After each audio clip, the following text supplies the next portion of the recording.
It was the last race of the year. All the students were lined up on the school ground. Parents cheered from the stands. The coach blew his whistle, and like always, Armin ran with all his strength, but within seconds, he was behind. His shoes were too old, the left one had a small tear, and his breath grew heavy before the halfway point. Other boys pushed forward. Dust flew, feet pounded the earth, cheers grew louder. And then, as Armin was just a few steps away from the finish line, he tripped. He fell flat on the ground, his knee scraped, his elbow bleeding.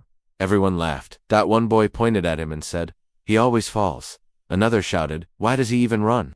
Even the coach, Mr. Jamal, shook his head and looked away in disappointment. But Armin didn't cry. He stood up quietly, brushed off the dust, and crossed the finish line. Last again. That evening, while the other boys celebrated with juice boxes and medals, Armin sat alone on the bench. He stared at the track where he fell. His hand touched his bandaged knee, but the real pain was in his chest. Back home, he opened the small metal gate to his house. It creaked loudly. His mother was stitching clothes under a dim bulb. Her eyes were tired. Her fingers moved fast. Beside her sat a pile of uniforms, frocks, and shirts. She looked up and smiled faintly. "Did you win today?" Armin looked down and said softly, "No, I came last." She didn't ask more. She only nodded, reached into her drawer, and took out a small bowl of rice and lentils. "Eat, Beta. You need strength." That night, as he lay in bed, he heard the sewing machine's rhythm, tac-tac. His mother worked late, so he could go to school so he could dream. But what dream? He failed in class. He failed in sports. Even teachers forgot his name. Next morning in school, no one talked to him. In class, when the teacher asked a question, others raised their hands. Armin, didn't he had tried before, and each time he tried, he was either wrong or too slow. During lunch, he sat under the old neem tree. He opened his tiffin box, just a piece of roti and some pickles. While he ate silently, a cricket ball rolled toward him. He picked it up, and saw a group of boys shouting, "Hey loser, throw it back." He stood up slowly, and threw the ball but it went sideways. They laughed again. Suddenly, a soft voice came from behind him. "You don't like lunch breaks, do you?" Armin turned. Around a woman stood there. She wore a green cotton sari and had round glasses. She looked kind. "I'm Miss Shabana," she said, "the new literature teacher." He nodded quietly. "I saw you in the race," she said gently. "You fell, but you got up." He looked away. "Doesn't matter. No one cares." She didn't respond immediately. Then she smiled and said, "Maybe you just haven't learned how to fail the right way." He frowned. "What do you mean?" She sat beside him. "People think success is about winning, but real success is about not stopping, even when you come last. Especially when you come last." He stared at her. "You remind me of someone," she continued. "He used to come last in every race too. People laughed at him, but he didn't stop. One day, the world clapped for him." Armin whispered, "You'll know. But first, promise me one thing, fail as much as you want, but don't stop showing up." He didn't answer. She stood up and said, "I'll see you tomorrow, under this tree." That evening, Armin walked home a little slower. Something about her words echoed inside him. Fail the right way. He kept whispering to himself. At home, his mother was too tired to ask about school. She had a bad cough, but still, she stitched. Her fingers moved slower tonight. Armin sat beside her and said, "Amy, when you fall behind, do you ever feel like giving up?" She looked at him with soft eyes. "Every night, but then I think of you. If I give up, who will sow your dreams?" That night, he didn't cry. He picked up a broken wooden ruler from his shelf and started marking days on his wall. Day 1, he wrote in pencil. "I showed up." The next day at school, Miss Shabana was waiting under the neem tree. She handed him a small notebook. "Write one thing each day," she said. "Something you did that others didn't notice but you're proud of." He opened the first page. She had already written the first line. "You didn't quit yesterday. That matters." He looked at her. "Do you think I'll ever win?" She smiled. "Maybe not today. Maybe not next week. But if you don't give up, one day, they won't laugh anymore. They'll listen." As she walked away, someone was watching them quietly from the second floor. Behind the window of the sports room stood Mr. Jamal, the coach. His eyes narrowed, and his arms were crossed. That evening, as Armin walked home, something felt different. The air wasn't lighter, but his steps were. And far behind, in a small room filled with medals and trophies, the coach stared at an old photo of a boy who once came last in every race. That boy had a secret hand Armin was about to find. Every day after that, Armin met Miss Shabana under the neem tree. She would sit with him during lunch breaks, ask him about his classes, and read him short poems and stories. Not the kind found in textbooks, but the kind that made him feel something. Stories about people who were rejected, forgotten, or laughed at until one day, they were not. She never asked him to become a topper. She never told him to be faster or smarter. She only said one thing again and again: fail, but fail forward. One day she handed him a poem. It was just 4 lines. "They called me nothing, just a name. I walked through silence, dust, and shame. But one small step I chose to take. And from that fall, I did not break." He read it 5 times. Then he looked up and asked, "Did you write this?" She smiled but didn't answer. At home, he started keeping the notebook beside his pillow. Every night before sleeping, he wrote one line. "I answered a question today, even if it was wrong. I passed the ball instead of running away from it. I didn't cry when they laughed." Slowly, something began to change. He started raising his hand in class. Sometimes the answer was wrong. Sometimes it wasn't, but he didn't feel the same fear anymore. One afternoon, as he entered the school library, he saw Miss Shabana sitting alone. Her eyes looked red. She quickly wiped them when she saw him. "Are you okay?" Arman asked. She smiled but didn't say anything. Then she gave him a new notebook, this one wrapped in newspaper. "For your bigger dreams," she said. That evening, at home, Arman sat on the rooftop. The sky was orange. He looked at the blank pages of the new notebook. Then he closed his eyes and wrote, "One day, I will win. Not just the race but their respect." The next morning, something felt different. As he entered the school gate, he saw students gathered near the notice board. Their faces looked confused. He walked over and read the paper stuck there. "Miss Shabana has been transferred to another school, effective immediately." His hands went cold. He ran to the staff room, but her desk was empty. He ran to the library, but it was locked.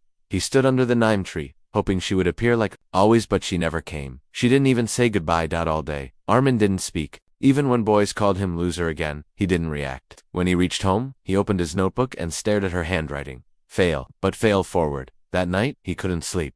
He kept remembering her red eyes, the way she avoided answering when he asked if she was okay. Did she know she was leaving? Was she in trouble? Why didn't she tell him? The next day at school, he waited near the tree, and the next, still, she didn't return. Then, on the 3rd day, something strange happened. He found a brown envelope in his school bag. It had no name, just one word written on top. For the runner. His hands shook as he opened it. Inside was a single sheet, from her notebook. On it, in neat handwriting, was written, "You may feel forgotten again, but you're not. The world has forgotten many great names before they became great. Don't let this be the end of your story. Keep running even if no one is watching. One day, the world will know." At the bottom, a small postscript. "I had to leave quickly, but I'll be cheering from far away. Miss Shabana." Armin held the letter close to his chest. For the first time in days, he smiled. The next morning, he did something he had never done before. He woke up before sunrise and went to the school track. It was empty, silent, the air was cold. He stood at the starting line, and he ran. Not to win, not to impress, just to move forward. One lap, then another. Every morning before school, he began running. No one knew, no one saw. But each time he tripped, he stood up again. He imagined her voice saying, "Fail forward." One day, while he was tying his shoelaces near the track, he heard footsteps. He turned around. Coach Jamal was watching. He said nothing, just walked to a bench and sat, observing Arman. Arman stood frozen. Coach finally spoke. "Why are you here so early?" I just want to get better," Arman whispered. Coach raised an eyebrow. "Why now?" Arman looked straight at him. "Because I promised someone I wouldn't quit." Coach stood up and walked away, saying nothing. But the next day, a bottle of water was placed on the bench. The day after that, a stopwatch. Still, no words were exchanged. One morning, after a week of silent watching, Coach finally said, "Race is next month, district level. You want to try?" Arman stared at him. "You'll lose," Coach said. "But it'll be your first real loss." Arman smiled. "Then maybe I'll fail forward." Coach didn't smile back, but he nodded. Later that evening, Arman opened his notebook and wrote, "She left, but her words stayed. I run for both of us now." He looked out his window at the stars and whispered, "Are you watching?" Misty didn't know where she was. Arman had started running every morning before the school bell. He wore the same old torn shoes, the same stitched uniform, and the same quiet face, but something inside him had changed. Now he ran not to win, but to become someone he himself could believe in. Even when his knees ached, even when his chest burned, he didn't stop, because each lap reminded him he was still showing up. One afternoon, after school, Arman was cleaning his cupboard at home when a thin brown notebook slipped from between his old textbooks. It was the same one Miss Shabana had given him before she left, the one wrapped in newspaper. He had forgotten about it in all the confusion of her sudden transfer. His hands trembled as he picked it up. He opened the first page. In her neat handwriting, she had written, "This notebook is for your future.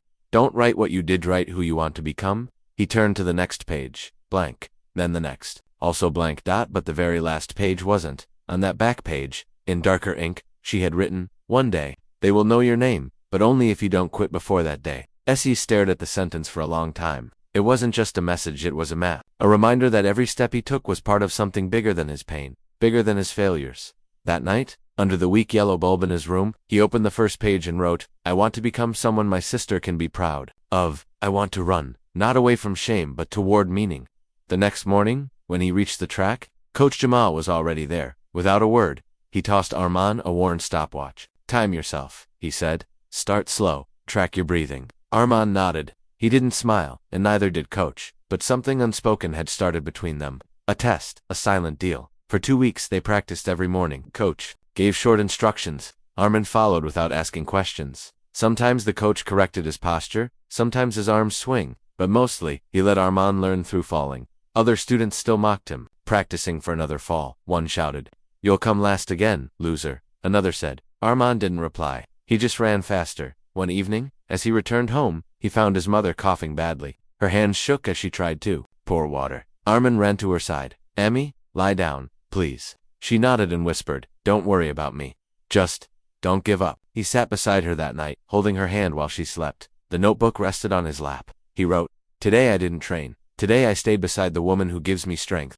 That's still a kind of training." The next morning, Coach Jamal noticed something different. Arman wasn't just running now, he was pushing, gritting his teeth, holding pace longer. He was chasing something invisible, something deeper than medals.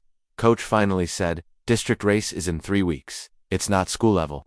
The best runners will be there." "You're sure?" Arman nodded. "I'm not afraid to lose anymore," Coach grunted. "Good, because you might." Arman smiled. "Then I'll fail forward." Every evening, he'd sit by his mother, stitch torn clothes while she rested, and write in his notebook, "My body is tired, but my spirit's louder now. Even silence feels like progress when you're doing your best." She believed in me before I did. I owe her everything. One day, while writing, his little sister walked in. "Bye," she whispered. "Why do you keep writing in that book?" He closed it gently. "Because one day, this book will remind me how far I came." She smiled, showing her missing front teeth. "Will you put my name in it too?" He laughed softly. "Your name is already in my heart." But just when everything seemed to be moving forward, something unexpected happened. On the Friday before the race, Arman returned home from school to find the house silent. No sewing machine sound, no coughing, no smell of lentils. His neighbor, Antishazia, met him at the gate. Her face was pale. "Beta, your mother is in the hospital. She fainted while stitching clothes." His heart stopped. "Which hospital?" he gasped. She told him. He ran all the way, through streets, across traffic, past barking dogs. When he reached the hospital, he saw her on the bed, eyes closed, oxygen tube in her nose. A nurse came to him. "She's stable now, but she needs rest. You can sit beside her, but don't wake her." He held her hand and whispered, "Amy, I have a race next week, but if you say the word, I won't go." No answer. He stayed the night beside her. In the dark silence of the hospital, he opened his notebook and wrote, "What good is a race if I lose the one person I run for?" The next morning, as sunlight entered the room, her fingers moved, her lips parted. "Win it?" she whispered. Tears filled his eyes, but she interrupted softly, "If you lose, come back and try again, but don't stop now." He nodded. Back at school, Coach Jamal saw the tiredness in Arman's eyes, but didn't ask questions. He just said, "1 week left. You ready to lose with honor or surprise us all?" Arman looked at him and replied, "This time, I'm not running alone." Coach blinked. Arman patted his notebook and said, "She's running with me. So is my teacher. So is every time I fell and got back up." Coach stared at him, then walked away silently, but something in his eyes had changed. That evening, Arman opened his notebook and wrote, "This isn't just paper. This is my story, and I'm not done writing it yet." 3 days before the district race, Arman stood near the school track, tying his shoes, when he heard that same voice behind him, the one that always came with insults. Still dreaming, "Slow boy." He turned slowly. It was Faison, the boy who had laughed the loudest when Arman fell during the school race. Tall, broad, confident, the kind of student everyone noticed, the kind of runner who always came first until he stopped competing 2 months ago. Faison stepped closer. "You really think you can win a district race? You're still a joke." Arman didn't answer. He just bent back down and tightened his laces. Faison smirked, "Scared to talk now? Good. Save your breath, you'll need it when they leave you behind." Coach Jamal was watching from a distance. He didn't interfere. Not yet. That evening, Arman sat beside his mother in the hospital. She looked better, still weak, but awake. Smiling at his stories, he didn't tell her about Faison. He didn't want her to worry. But that night, in his notebook, he wrote, "Even when I don't reply, I still hear their words. But now, they don't burn. They push me forward." The next day, after practice, Faison showed up again. This time he tossed a pair of worn running spikes near Arman's feet. "Try these, not that they'll help much." Arman looked down. The shoes were used, but better than his own. "Why are you giving me these?" Faison crossed his arms. "Because I want to see you lose real shoes. Not with excuses." Coach Jamal stepped forward this time. "Enough, Faison. Leave the boy alone." Faison scoffed and walked away, but not before saying over his shoulder, "Careful, Arman. The bigger the dream, the harder the fall." Night. Curiosity burned in Armin's heart. Why had Faison stopped running? Why did he come to the track now, only to insult others?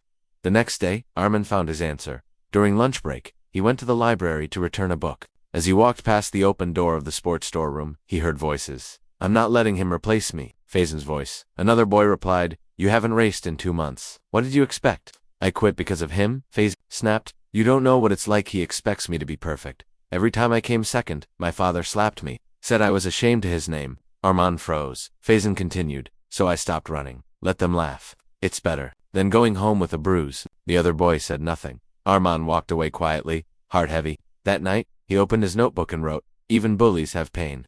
Some people hurt others because they don't know where else to throw their sadness.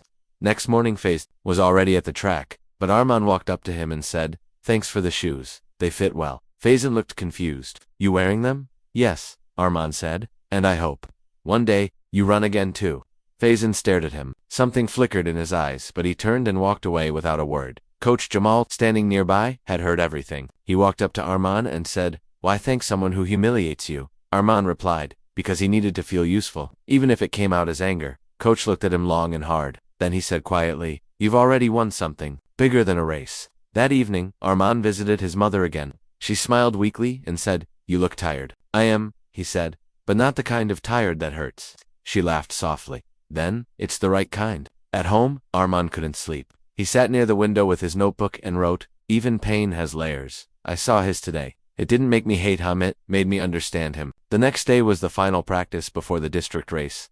Coach brought out the list of runners. Armin's name was there. So was a backup list. One of the names there was Faizan. At the bottom, written in small letters, pending approval. Coach looked at Armin. If he comes back, he might run too. Armin nodded. Let him. Coach raised an eyebrow. You're not afraid? I'm tired of being afraid, Armin said. On the day before the race, Coach Jamal gave Armin a sealed envelope. Found this in the staff room. Don't know who left it. Armin opened it. Inside was a folded paper with just one line. It's not the win that matters. It's the courage to show up anyway. His heart jumped. It was Miss Shaban. Somehow, somewhere, she was still watching. He smiled the next morning. The sun rose over the city like fire and water. It was race day. The scholarship letter stayed on the shelf beside the candle, clean and proud. Samir looked at it every morning before school and every night before sleeping. It was more than paper, it was a dream his mother had stitched into reality. But even as joy filled the small room, a strange silence began growing too. His mother had started coughing softly at first, then more often at night. When she thought he was asleep, she pressed her hand to her side and sat still, breathing heavily. Samir noticed.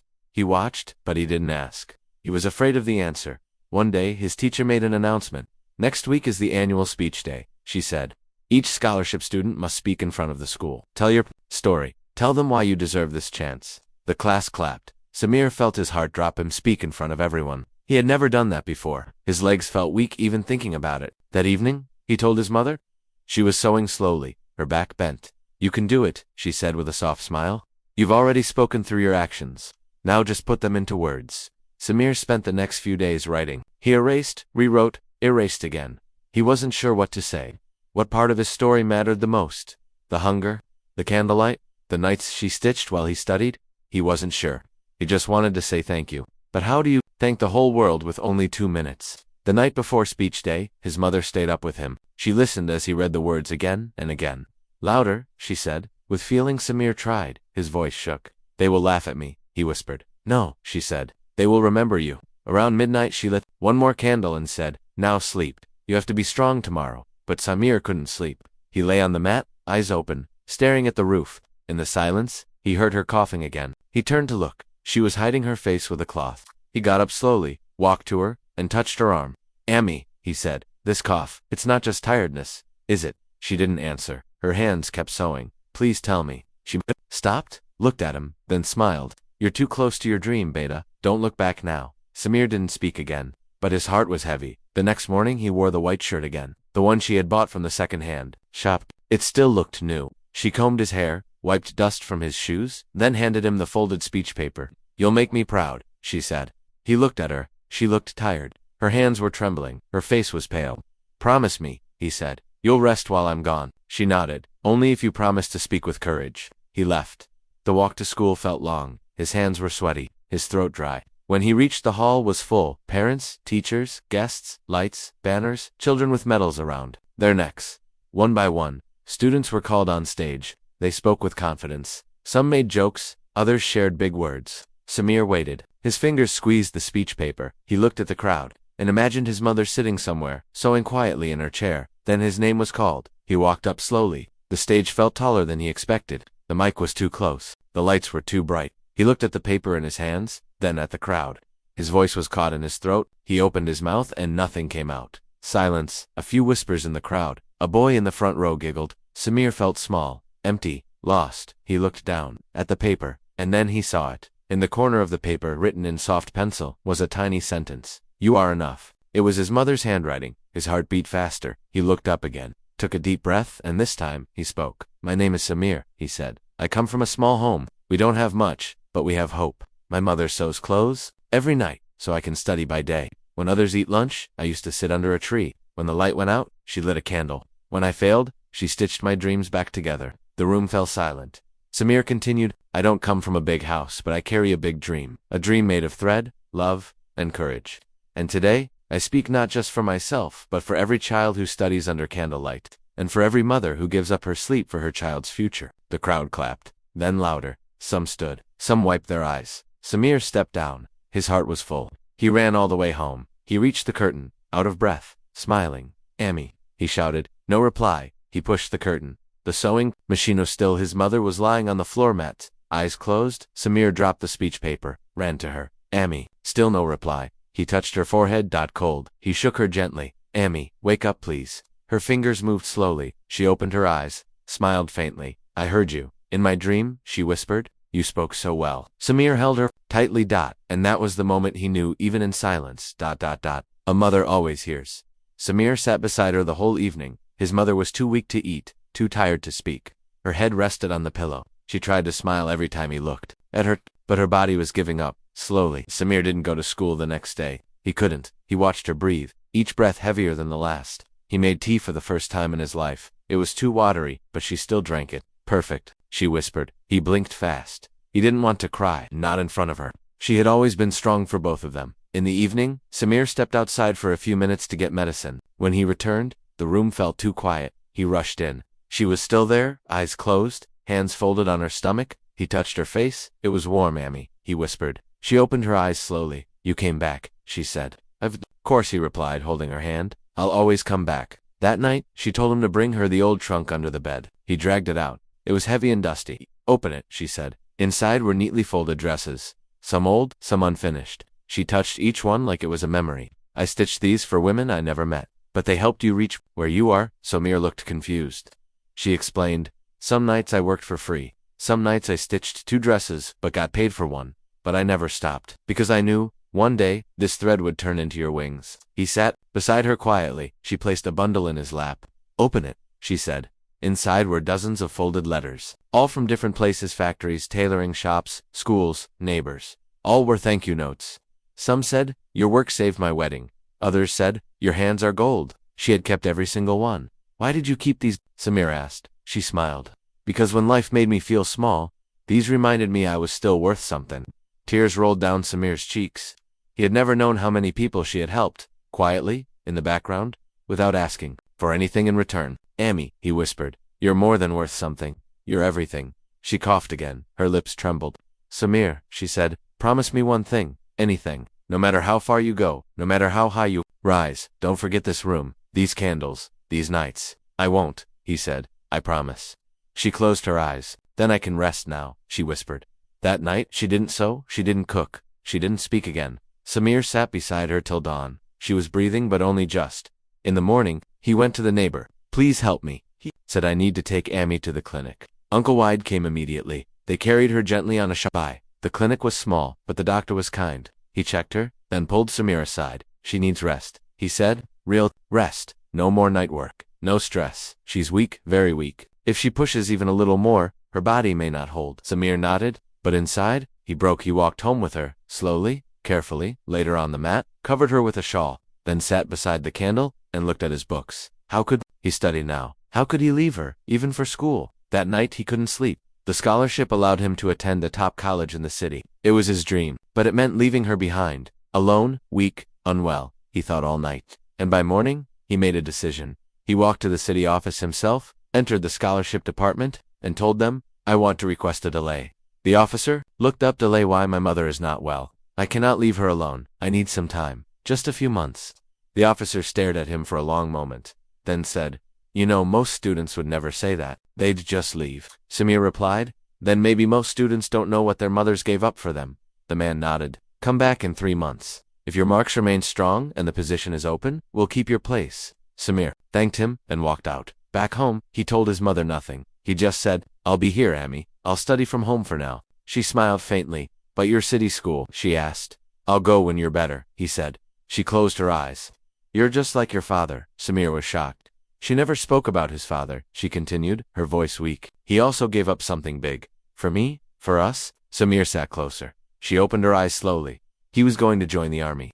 Got selected. But when he heard I was pregnant, he stayed. Said my war now is to raise a good man." Samir couldn't hold back his tears. She placed her hand on his cheek. "He didn't get to finish that fight, but you will." That night, Samir didn't study. He sat beside her, telling her stories of the stage, of the school, of how the crowd had clapped. She listened, smiling faintly. The train to Islamabad was cold. Arman sat by the window, his national race entry pass folded tightly in his hand. It had taken him weeks of practice, bruises, doubts, and one fading prayer to reach this point. But this time, he was traveling. Alone. His mother was still in the hospital, asleep most of the time now. Faizan stayed back with her. Coach Jamal had sent his blessings, but couldn't get leave from school. Even Miss Shabana didn't come to see him off. For the first time, Arman felt truly alone. The train moved past empty fields and tiny villages. He stared outside, watching the world blur by, wondering if anyone else in the world felt this hollow before the biggest moment of their life. When he reached the stadium in Islamabad, everything was bigger track, bigger banners, bigger cameras. His name was now on the national list. Just one win away from a scholarship, a news article, a real future. But his legs felt heavier than ever. That night, he sat on the hostel bed with his notebook open, but the words wouldn't come. He thought of his mother, her soft cough, the slow way she blinked now.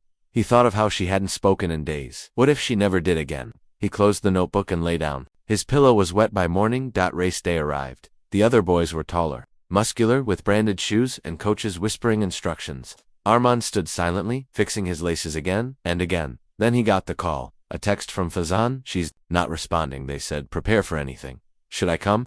His fingers trembled. He stepped away from the lineup and ran toward the stadium exit. His heart wasn't in the race anymore. It was in that small hospital room again. He reached the gate. Then stopped. He saw his own reflection in the glass. A boy in a school jersey, national badge pinned, race tag swinging, and for a moment, he heard her voice, not real, but in his head. "Beta, agar ruke gaya, toh sab khatam ho jayega, boge, mirlai nahin, apnila." His hands dropped from the gate. He turned around, ran back toward the track. The announcement echoed. "Last call, lane for missing." He rushed in, breathless, took his place just in time. His eyes closed. "Let her live, please. Let her wait till I finish." The gun fired and Arman ran like never before. Someone was pulling him forward. Or maybe like someone was waiting at the finish line. Every step pounded with pain. Every breath was fire. But he didn't stop. He didn't think. He just remembered her sewing late at night. Her quiet good luck whispered between coughs. Her smile when he passed 10th grade. Her hug when he got selected for the city trials. Her empty chair, her still hand. 50 meters left. He was still behind. 40 meters. He remembered her hand, holding his tiny one on his first day of school. 30 meters. Her voice saying, "Kaya, Tumruk, Yoj Harbar." 20 meters. He saw her eyes, full of silent pride. The day he brought the medal. 0.10 meters. He pushed harder and crossed the line. He didn't know what place he got. He collapsed to the ground, gasping, shaking. A crowd gathered. Someone handed him a bottle. Someone else took photos. Then he heard it. Arman Khan. School 47, first place. He sat up slowly. They put a medal around his neck, hands clapped, cameras flashed. But his eyes filled with tears for a different reason.